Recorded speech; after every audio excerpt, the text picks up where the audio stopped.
नमस्कार मित्रांनो, मातोश्री कम्प्युटर्समध्ये आपलं स्वागत आहे. आज आपण जिल्हा समाज कल्याण अंतर्गत पंचायत समिती अंतर्गत मागासवर्गीय महिलांना झेरॉक्स मशीन पुरविणे याबाबत या फॉर्मबद्दल आपण माहिती जाणून घेणार आहोत. तर तुम्हाला सांगू इच्छितो की छत्रपती संभाजीनगरमध्ये पंचायत समिती अंतर्गत म्हणजे जिल्हा समाज कल्याण अधिकारी जिल्हा परिषद या अंतर्गत अनुसूचित जाती, जमाती, विमुक्त जाती व भटक्या जमाती, विशेष मागासवर्ग, प्रवर्ग व नौबद्ध घटकातील लाभार्थ्यांसाठी आहे ही योजना. यामध्ये दिव्यांग जे लाभार्थी आहे यांना प्राधान्य देण्यात येईल. यामध्ये तुम्हाला या पद्धतीनं ऑफलाईन पद्धतीनं अर्ज करायचा आहे. या अर्जावरती इथे फोटो चिटकवून इथे आपली जी पंचायत समिती असेल ते इथे त्यांचा ॲड्रेस मेन्शन करायचा आहे. त्यानंतर आपल्याला सन 2024-25 या आर्थिक वर्षामध्ये जिल्हा परिषद 20% उपकराअंतर्गत मागासवर्गीय महिलांना झेरॉक्स मशीन पुरविणे या अंतर्गत झेरॉक्स मशीन मिळण्याकरता हा आपल्याला अर्ज करायचा आहे. अर्ज हा ऑफलाईन पद्धतीने आहे. तो कसा भरायचा आहे, त्यासाठी काय काय कागदपत्रे डॉक्युमेंट लागणार आहेत त्याबद्दल आपण माहिती जाणून घेऊया. हा पूर्ण ॲप्लिकेशन फॉर्म आहे, अर्ज आहे. यामध्ये आपलं नाव, आपला पत्ता, जिथे राहत आहेत ते पोस्ट, तालुका आणि जिल्हा छत्रपती संभाजीनगर अशी माहिती पूर्णपणे भरून घ्यायची आहे. आणि आपल्या जी पंचायत समिती आहे त्या पंचायत समितीचे इथे आपल्याला पत्ता टाकायचा आहे, ॲड्रेस टाकायचा आहे. त्यानंतर खाली दिलेले आपल्या लाभार्थ्यांचं पूर्ण नाव म्हणजे आपलं जे नाव असेल ते पूर्ण नाव इथे मेन्शन करायचं आहे. त्यानंतर मोबाईल नंबर, अर्जदाराचा पूर्ण पत्ता, जात आणि प्रवर्ग इथं तुम्हाला टाकणं गरजेचं आहे.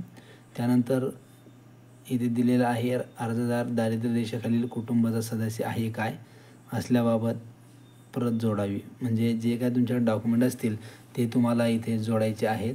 जर असेल तर आहेवरती क्लिक करून याला तुम्हाला डॉक्युमेंट जोडायचे आहे. त्यानंतर लाभार्थी जो आहे त्याचं एकूण कुटुंबाचं उत्पन्न 1 लाखापर्यंतच्या आतमध्ये पाहिजे.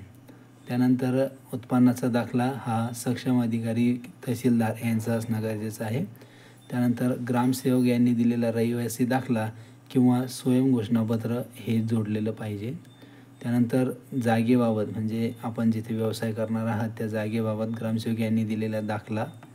त्यानंतर व्यवसायासाठी लाभार्थ्याकडे स्वतःची जागा असणे किंवा अटचा उतारा जो असतो तो यासोबत देणं बंधनकारक आहे. या पद्धतीने जे डॉक्युमेंट आहेत या फॉर्मसोबत जोडलेले आहेत. इथे होयवरती असेल तर होयवरती टिक मार्क करायची आहे, नसेल तर नाहीवरती टिक मार्क करा. याप्रमाणे आपलं बँकेचं नाव, राष्ट्रीयकृत बँकेचं नाव इथे मेन्शन करायचं आहे. IFSC कोड मेन्शन करायचा आहे. ग्रामसभेचा ठराव. त्यानंतर इथे आपलं नाव आणि सही हे मेन्शन करायचं आहे. त्यासोबत जी लागणारी कागदपत्रे आहेत ती या पद्धतीने आहेत. जागेबाबत ग्रामसेवक यांचा दाखला, सक्षम अधिकारी जातीचा दाखला, तहसीलदाराचे उत्पन्नाचे प्रमाणपत्र, दारिद्र्य रेषेखाली असल्याचा दाखला, ग्रामसेवक यांनी दिलेला रहिवासी दाखला किंवा स्वयंघोषणापत्र. यापूर्वी कोणत्याही योजनेचा म्हणजे ही जी योजना आहे याचा अगोदर लाभ घेतला नसल्याचं प्रमाणपत्र तेही ग्रामसेवकाचं असेल. त्यानंतर कुटुंबातील सदस्य शासकीय निमशासकीय सेवेत नसल्याबाबत म्हणजे आपल्या परिवारामधलं कोणीही सरकारी किंवा निमसरकारी सेवेत नसलेल्याचं प्रमाणपत्र. त्यानंतर ठरावाची नक्कल, आधार कार्डची प्रत, राष्ट्रीयकृत बँक खात्याची पुस्तकाची प्रत म्हणजे बँक पासबुक. त्यानंतर विद्युत पुरवठा असल्याबाबत ग्रामसेवक यांचा दाखला म्हणजे आपल्याकडे ऑलरेडी विद्युत पुरवठा आहे असं. त्यानंतर आपण गरजू आहात किंवा लाभधारक आहात असं ग्रामसेवकांचा दाखला. व्यवसायासाठी स्वतःची जागा असल्याबाबतचा पुरावा, नमुना नंबर 8. आणि भाड्याची जर जागा असेल तसं घरमालकाचा करारनामा म्हणजेच भाडे करारनामा. त्यानंतर आपल्याला गट विकास अधिकारी, पंचायत समिती यांचे शिफारसपत्र द्यायचे आहे. हा एक फॉर्म असेल.